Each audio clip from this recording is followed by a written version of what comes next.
2017 Menkokesra X95 adalah bencana adalah peristiwa atau rangkaian peristiwa yang disebabkan oleh alam, manusia, atau keduanya yang mengakibatkan korban dan penderitaan manusia, kerugian harta benda, kerusakan lingkungan, kerusakan sarana prasarana dan fasilitas umum, serta menimbulkan gangguan terhadap tata kehidupan masyarakat. Menurut WHO, definisi bencana adalah setiap kejadian yang menyebabkan kerusakan, gangguan ekologis, hilangnya nyawa manusia, atau memburuknya derajat kesehatan atau pelayanan kesehatan pada skala tertentu yang memerlukan respon dari luar masyarakat atau wilayah yang terkena. Sedangkan Heru Sri Haryanto mengemukakan bahwa bencana adalah terjadinya kerusakan pada pola-pola kehidupan normal, bersifat merugikan kehidupan manusia, struktur sosial, serta munculnya kebutuhan masyarakat. Jenis ancaman bencana. 1. Bencana alam geologis. Bencana alam ini disebabkan oleh gaya-gaya yang berasal dari dalam bumi atau gaya endogen. Termasuk dalam bencana alam geologis adalah gempa bumi, letusan gunung berapi, dan tsunami.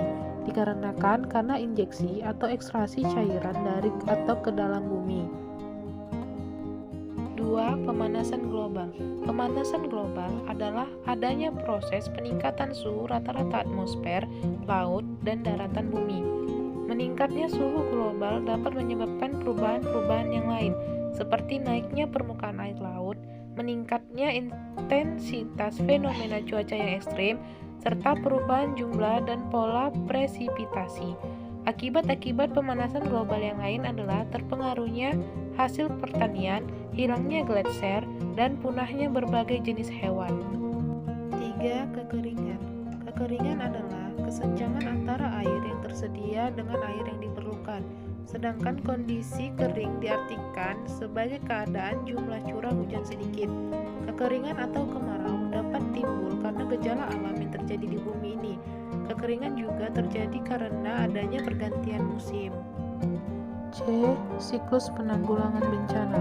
Siklus penanggulangan bencana dibagi menjadi 3 periode. 1. Pra-bencana, yaitu pencegahan lebih difokuskan, kesiapsiagaan level medium. 2. Bencana, pada saat kejadian atau krisis, tanggap darurat menjadi kegiatan terpenting. 3. Pasca bencana, yaitu pemulihan dan rekonstruksi menjadi proses terpenting setelah bencana. Kegiatan-kegiatan manajemen bencana. 1. Pencegahan. 2. Mitigasi bencana. 3. Kesiapsiagaan. 4. Peringatan dini. 5. Tanggap darurat. 6. Bantuan darurat. 7. Pemulihan.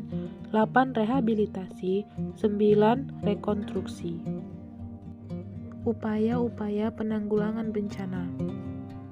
1. Mitigasi. Mitigasi dapat juga diartikan sebagai penjinak bencana alam, dan pada prinsipnya mitigasi adalah usaha-usaha baik bersifat persiapan fisik maupun non-fisik dalam menghadapi bencana alam.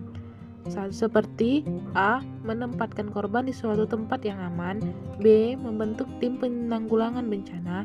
C. Memberikan penyuluhan-penyuluhan. D. Merelokasi korban secara bertahap. 2. Adapun upaya-upaya pencegahan bencana alam yaitu A. Membuat pos peringatan. B. Membiasakan hidup tertib dan disiplin. C. Memberikan pendidikan tentang lingkungan hidup. E. Pergeseran paradigma penanggulangan bencana. Terdapat 4 hal fundamental yang berubah atas paradigma awal dalam penanggulangan bencana yaitu 1. Dari tanggap darurat menjadi kesiapsiagaan. Tanggap darurat sampai hari ini memang penting dilakukan dan memang dibutuhkan oleh masyarakat terdampak bencana. Namun tidak cukup hanya berhenti di sini semata. Ada bencana, ada proses pertolongan, kemudian selesai.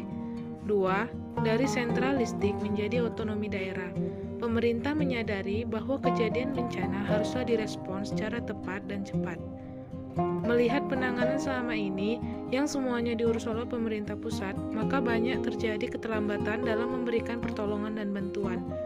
Disinilah muncul paradigma baru, yakni penanganan bencana bisa dilaksanakan melalui pemerintah daerah yang bersifat otonomi. 3. Dari pemerintah sentris menjadi partisipatory.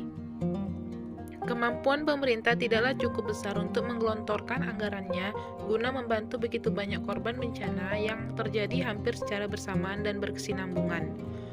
Oleh karenanya, peran serta masyarakat lokal, nasional maupun internasional dibutuhkan guna membantu memulihkan korban bencana tersebut. Inilah yang disebut dengan pergeseran paradigma dari pemerintah sentris menjadi partisipatory. 4. Dari kemurahan menjadi hak dasar. Awalnya, pemerintah menyangka bahwa membantu korban bencana adalah sebuah kemurahan hati semata. Padahal ini adalah anggapan salah. Sedangkan yang sebenarnya adalah bahwa membantu korban bencana itu memang karena hal itu merupakan hak dasar dari setiap warga negara Indonesia.